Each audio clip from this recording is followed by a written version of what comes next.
Hey guys, what's up? Welcome back to the channel. It's Cynicalex, and today we're talking again about the Shield Archive because people cannot stop asking questions about the premium tier 2 selector. So I wanted to make this video to rank all 60 characters.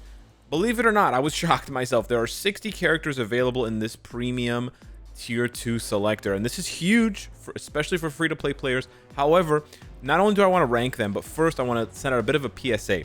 I was not as sort of aggressively encouraging as I should have been in my first video when I covered this and I talked about the 3-star artifact selector. And my advice to you was basically to do your regular 30 to 40 dimension rift runs per day to get the headphones and do your regular 20 to 30 to 40 dispatch runs. However, we've gotten a lot of data and a lot of feedback on Discord and other social media. People have been doing hundreds of runs per day and for the last 2 days, and they've gotten very few of the headphones and the sticks. Now, hopefully the devs can remedy this, but don't count on them to do so because the event itself is only on for another 5 or 6 more days. So my immediate advice to you, especially if you're free to play or low spending, is to prioritize farming these two. And again, you farm them from dispatch missions, and you can click it there and find out. Play the highest dispatch mission you can with energy. Don't play it without energy. And then farm this one on either difficulty 15 dimension missions or difficulty 6 dimension mission, whatever you think is best.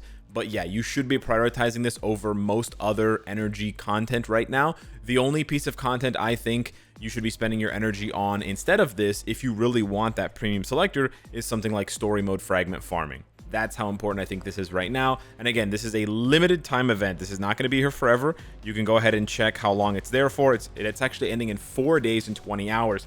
So you got to get going on it. Now, there will be a token shop that appears later in the week that will show or allow you to purchase these two items. And you can find that listed on the forums as well when they listed this event. However, it seems like they'll be purchasable with packs that cost real money. That's why I'm saying it, especially if you're low spending or free to play, you sort of have to start speeding up right now. If you're in the car driving at regular speed, you got to push the gas down and you got to get going. You got to start farming these and getting closer and closer to 10 for these and 20 for these because time is sort of running out. For those of you that do spend money on the game, especially if energy is tight, I would say wait and see because we don't know how expensive these might end up being.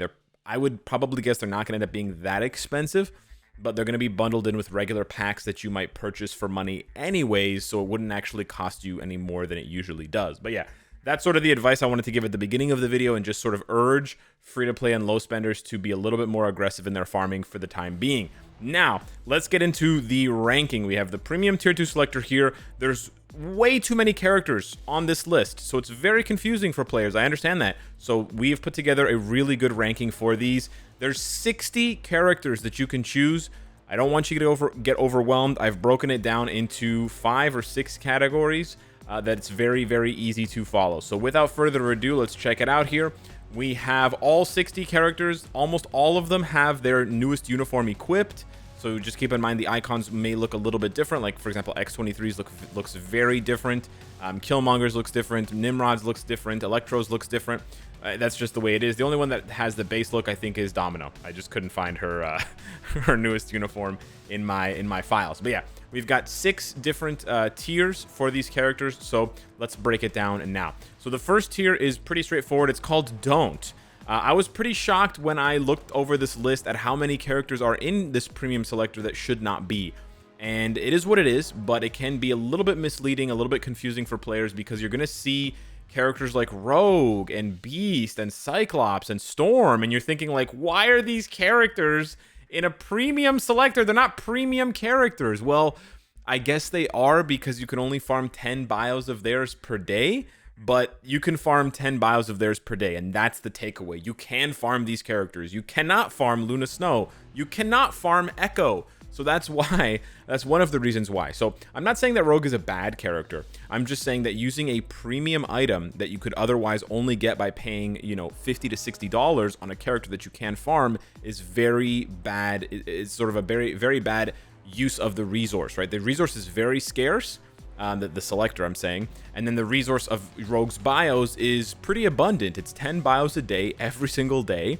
And remember how bios were effectively cut in half which means that their value has doubled, because now instead of needing 600 bios, 630 bios to get a character to 6 stars, you only need 315. So you need about a month or less to get Rogue all the way up to 6 stars, and that's not including any other bios of hers that you might get through any other means, any other events, any other boxes, etc. So yeah, this is basically the category for characters who are just very easy to farm for, and basically is why they should never be on here. So you have Bishop and Warpath and Angel, who again are super farmable from the token shop. Makes no sense. Kid Omega is kind of hard to farm now, but you can still get him through the daily rewarded dimension mission. So again, you can get like 60 or 40 bios of his in one day, right? It's really nonsensical to choose him from a premium tier 2 selector. You also have the 6-star X-Gene selectors that come around pretty often that you can also select him in. So yeah, there's just no reason why he would be, you know, it's like putting a bio selector character like Angel. Maybe not Angel, like one of these other characters, you'll see in this list here. It doesn't make any sense at all. And last but not least, we have Domino and Fantomex. Same sort of thing. They're epic quest characters, so that's why they're being put here, but they really should not be here because they're so easy to farm. So now that we have those characters out of the way, we're going to move into collecting dust. And collecting dust is pretty obvious. These characters are in need of a massive rework. They're not very good. Like, sure, you could find a way to use them in some kind of content. You could. I'm not saying you couldn't, but you're basically wasting your time because these characters are going to provide so little for you that it's just not really worth it. So these characters, again, they're tier 2 characters. They may have a uniform, but it's not really going to do much for them. And in the case of Clea, I'll put them at the front here just so we know. In the case of Clea and Satana, there is a possibility that they could get something for Multiverse of Madness Part 2, but that's not guaranteed. I know it's a pain in the butt to farm Clea bios if you're trying to rapid farm the Doctor and like rapidly finish the Doctor Strange epic quest, but I still think that it's not a useful use for your premium tier 2 selector unless you have basically all of the other characters on this list. So we're going to round it out with Wasp, Nadia Van Dyne, but yeah, basically all these characters never get any use or any you know, they don't do anything on my roster except for the occasional Shadowland. That's really it, and it's very, very low Shadowland. So basically, I wouldn't suggest you choosing anyone on these bottom 2 tiers unless they're the only options left for you, in which case you got a really stacked roster. Congratulations. Next, we're into the barely useful category. Now, this is where you could start to make an argument that some of these characters, yeah, sure, I can understand why. Like, maybe you choose Jessica Drew because she's often used for story mode fragment farming, especially in the All War. You can say the same thing about Sunbird. Maybe you really like his design. He's sort of like, he got this like immortal pirate vibe going on. He's got a little bit of PvP value. This is where, I'm not going to go character by character, but this is where you can start to argue that there's some value here. There is definitely some value, but I do want to emphasize, because this is such a rare item, the premium tier 2 selector, I really want to emphasize the value of the characters at the top.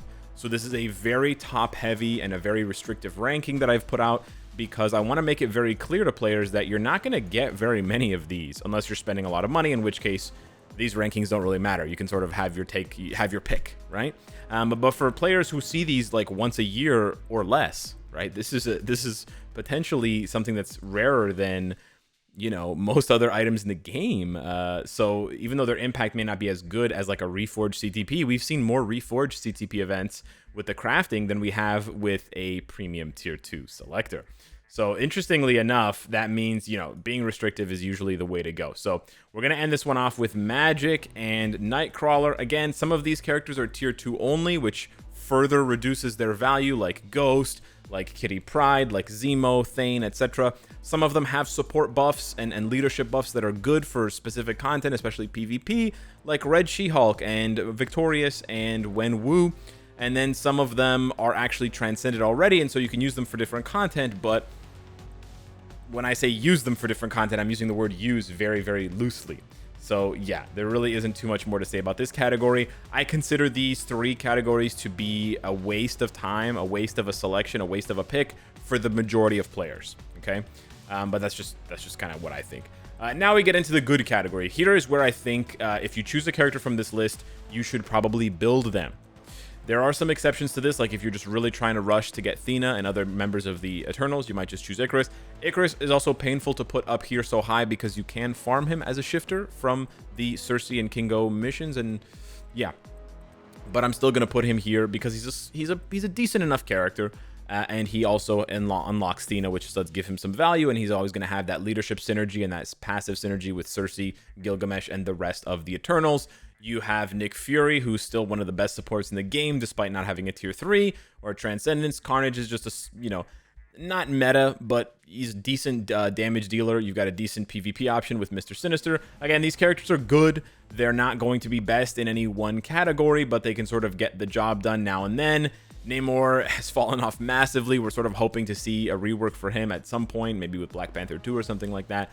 But yeah, so these characters, again, not going to be top in any one category, but they can definitely find use on your roster for one reason or another, and that reason is usually better than just being a support.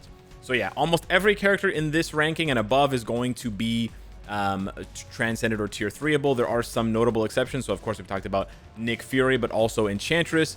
Enchantress also has a support buff, and she's also one of the strongest tier 2 characters in the game. Now, she does have a paywall uniform, which is a bit awkward, but yeah, when she gets her tier 3 or Transcendence, she has crazy accumulation, crazy frenzy buff, lots of hits, and presumably lots of DPS. And then we get to the top rankings. I'm going to put these both side by side so you can see. I do think there's still a pretty big jump, okay, between Godly and Great. So I'll go through Great pretty quickly, but we've got Colossus for the support buffs, almost exclusively. We have Ghost Panther for the same reason. We have Dazzler as the sort of mutant hero buffer, like the hero of mutants. She doesn't just buff mutant heroes. I think she buffs mutant villains as well, but she's just the crazy buff for mutants. Phyla-Vell, still a great support for Universals, especially in something like ABX. And then we have Crescent and Gambit. In terms of being a damage dealer, Gambit's probably at the top of this list. But damage is not the only thing you want to consider in Marvel Future Fight. You want to consider support buffs for PvP, PvE. I know that while Nick Fury does have, I would say, more overall buffs than Ghost Panther, the reason why I put Ghost Panther ahead is because he's still the best lead for squad battle for Ghost Rider, and his passive and leadership synergize so well together. He basically offers the passive of a character like Nick Fury to all allies, plus all of this crazy fire damage specifically to fire elemental characters. So yeah, it's a little bit biased, but yeah, you also have ways of getting Nick Fury. I believe he's in the Captain Marvel epic legendary battle, whereas Ghost Panther is not. But then we come to the last category, Godly. Now I have a little bit of a bias for Valkyrie, so I do put her first. And the reason for that is basically she's a support character. Now, I know that sounds weird, but essentially, if I put Electro first because he's the hot new thing, or I put Luna first because she's just been good for so long, or I put Echo first because she has PvE and PvP value, so she's sort of like a balanced two-way character, that's fine. The reason why I'm not putting any of them first is because they will all fade away. Like it or not, these characters will get replaced by other characters as the power creep continues and moves forward update after update. They might get a future uniform, and probably Luna's the most likely to get one given Netmarble's track record, but you know what never goes out of style? You know what never gets power crept, or very rarely gets power crept these days? Supports. And even nowadays, we're not seeing supports getting power crept. We're just seeing existing characters like Green Goblin get a support and a leadership, or a support and a leadership and a damage. But that doesn't replace Valkyrie, right? That just means that you can use Valkyrie beside a character like Green Goblin to even greater effect, right? She's one of the best passive supports in the game, if not the best, for basically all content. I'm talking World Boss Ultimate, World Boss Legend, ABX, Squad Battle. I'm talking Dimension Rifts, Dispatch. There isn't a game mode where Valkyrie doesn't dominate, not to mention she's still a decent option. She's still like the #1 or #2 best option for combat female hero. Yeah, that's pretty good. So that's why I'm putting her #1. It's a little bit of a bias, but I think there's a reason for it, and I think this is finally how the list shakes out. So hopefully this has helped you decide who you're going to choose for your premium tier 2 selector. Keep in mind you are taking a gamble with certain tier 2 characters, hoping that they will get the addition of tier 3 Transcendence in the future, i.e. Ghost Panther, Dazzler, and Phyla-Vell in the top round, and then Enchantress and Nick Fury in the second tier there. But otherwise, I think this list is fantastic. Hopefully it helps you. Smash the like button if it does. Thank you so much for watching. Leave me your comments down below, and I'll see you in the next one. Take care.